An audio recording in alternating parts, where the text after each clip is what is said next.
Hello दोस्तों, welcome to this channel fun news with Vivek, जहां हम आपके लिए लेकर आते हैं इंटरेस्टिंग न्यूज और उसमें ऐड करते हैं एलिमेंट्स ऑफ फन। तो आओ इस स्ट्रेसफुल लाइफ को करते हैं थोड़ा डी स्ट्रेस और इस हफ्ते नजर डालते हैं महाकुंभ की मजेदार घटनाओं पर। महाकुंभ में इस साल अब तक 40 करोड़ से ज्यादा श्रद्धालुओं ने पवित्र स्नान किया और अपने पापों का टॉप अप कराया। ऐसा इसलिए बोलना पड़ रहा है क्योंकि कुंभ में केवल आम श्रद्धालु ही नहीं बल्कि कुछ चोर और स्मगलर भी पहुंच रहे हैं। ऐसा ही एक प्रवेश यादव नाम का वांटेड शराब का स्मगलर जो 1.5 सालों से पुलिस के हाथों से फरार चल रहा था, महाकुंभ के मौके पर गंगा में डुबकी लगाकर अपने पापों से मुक्ति का प्लान बनाता है। उसने सोचा कि कानून की नजर में तो उसका रिकॉर्ड खराब है ही, क्यों ना भगवान की नजर में अपना रिकॉर्ड सही कर लिया जाए। उसे लगा इतनी भीड़ है, कौन ही उसे पहचानेगा, लेकिन वहाँ सिर्फ श्रद्धालुओं की भीड़ नहीं थी बल्कि पुलिस भी फुल अटेंडेंस में थी और पुलिस वालों ने वहाँ उसे पहचान और धर दबोचा।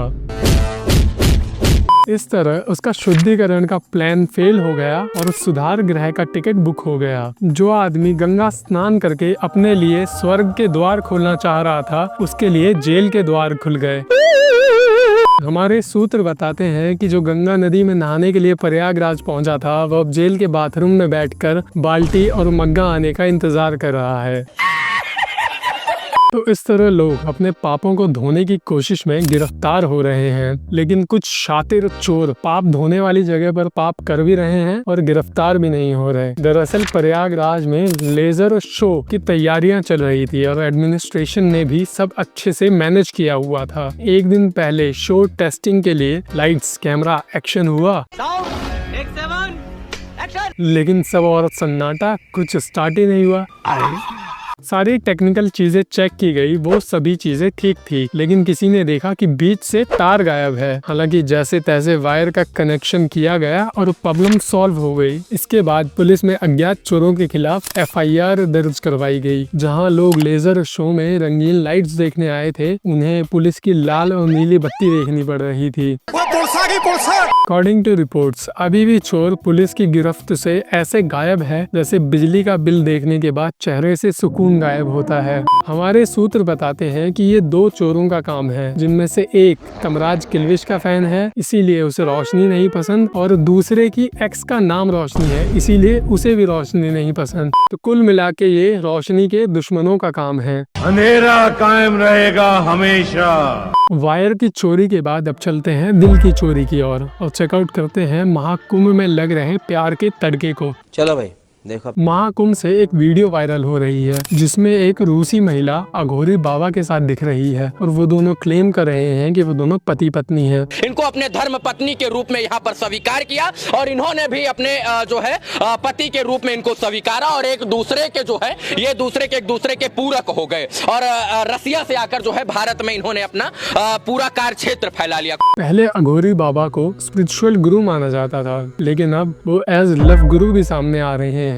लोग कंफ्यूज्ड है क्योंकि ऐसा माना जाता है कि अघोरी बाबा तो सांसारिक जीवन से ऊपर उठकर आध्यात्म और ब्रह्मचर्य को अपनाते हैं। तो फिर ये शादी क्या कर रहे हैं? ये गलत है। ये तो वही बात हो गई कि आप डाइटिंग की बात करते करते डबल चीज पिज्जा निपटा दे रहे हो। अब देखने वाली बात ये है कि वाकई असली शादी है या कंटेंट क्रिएशन का चमत्कार। हमारे सूत्र बताते हैं कि बाबा उस समय नाराज हो गए जब किसी ने उनसे पूछ लिया कि आप डेली 6,000 रुपए कहाँ से लेके आते हैं। माँ खराब हो जाएगा, मैं माँ अम्मा बहन पे आ जाऊंगा मैं इनकी।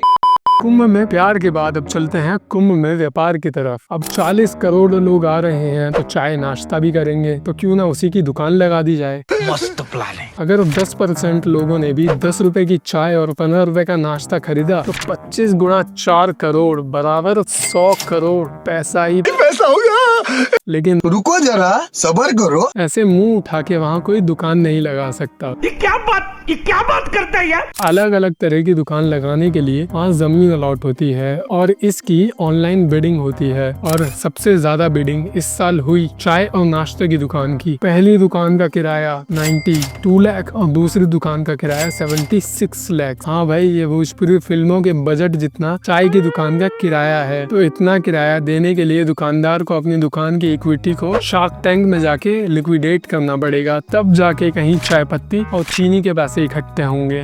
तो आज के लिए इतना ही, बाकी का फन करते हैं अगली वीडियो में। अगर मजा आया तो लाइक कर दो, और अगर आप ये मजा अपने दोस्तों को भी देना चाहते हैं तो शेयर कर दो, और हर हफ्ते ऐसी ही मजेदार न्यूज़ देखनी है तो सब्सक्राइब कर दो, क्योंकि ये स्ट्रेस वाली नहीं, रिलैक्स वाली न्यूज़ है।